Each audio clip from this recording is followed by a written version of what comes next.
First of all, I wanted to thank you for simply existing. For the fact that I can simply record this video, my emotion, thoughts, and then look at the footage at myself from the outside. It turns out this really helps lower anxiety, as it creates sort of distance between me in the video and me watching that video.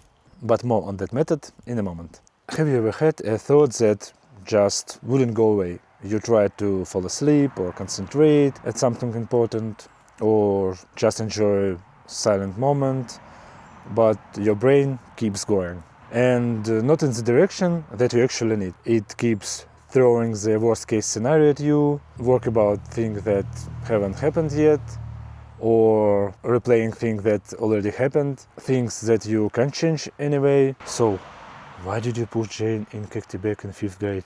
You shouldn't have handled that different way. Or what will be if this happened or that happened? If this sounds familiar, this video is for you. I'm actually a pretty anxious person. I've been dealing with or healing from, whatever you want to call it, anxiety about 6 years. And even today, I still sometimes get caught by my brain's little games and fall back into anxiety. But here's the thing, it happens 90% less than it used to. I handle it so much faster than before. For example, I used to get so deep to negative thoughts that I'd end up with cold sweats, throwing pain in my back and full panic attack. And yes, all from just anxious or no real threat, no real dangers, just my own brain. In 2020, after one of those episodes, I realized I can't keep living like this. Something has to change. And I started doing something about it. I started learning where anxiety actually comes from, why you experience it, or what I can do about it. I have scientific explanations for all of it, but on this video I only sharing practical stuff. The things that personally helped me. Some tips come from a book Reclaim Your Brain by Dr. Joseph Annibale, some from my just own experience. The first idea is you are not your thoughts. Think about it for a second. When you feel anxious, it feels like you are the anxious one, like anxiety is just who you are. But in reality, your brain is generating anxious thoughts, and you can observe when it's happening. There is a story in the book about US president when anxious thoughts started showing up. He didn't fight them, he didn't argue with them, he didn't panic. He noticed these thoughts and simply said something like, "Oh, there you go again. I see what you're doing.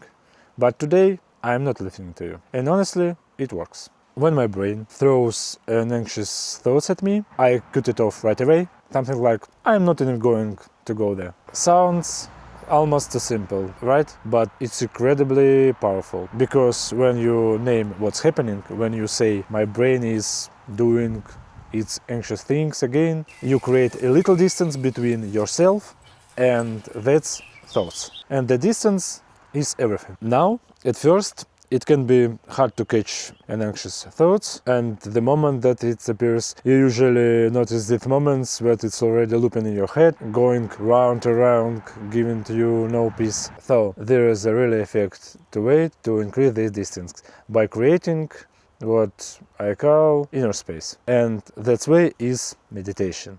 Just 5 minutes a day, and within 2 weeks you already notice the difference. You'll start to see that you and your brain that actually two separate things. Now, if you think sitting, crossing legs and going is completely nothing for you, that's completely your right, totally fine. In that case, simply noticing an anxious thought and say, nope, not listening to it today, it's already enough to start.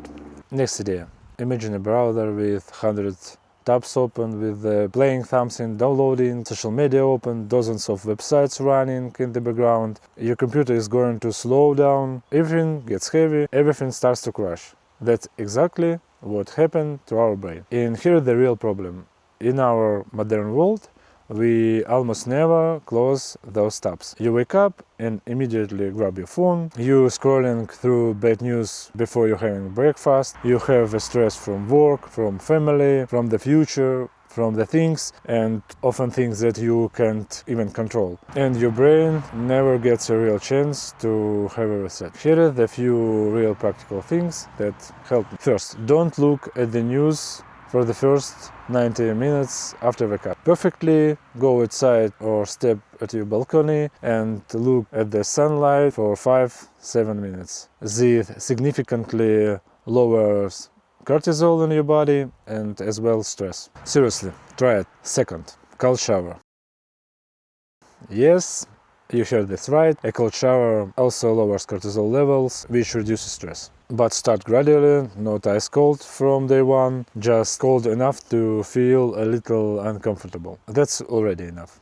Third, sleep schedule. Go to sleep at the same time every day, preferably before midnight or even better around 10 p.m. But honestly, you already know without me telling you this. The point is, it generally works. Next one.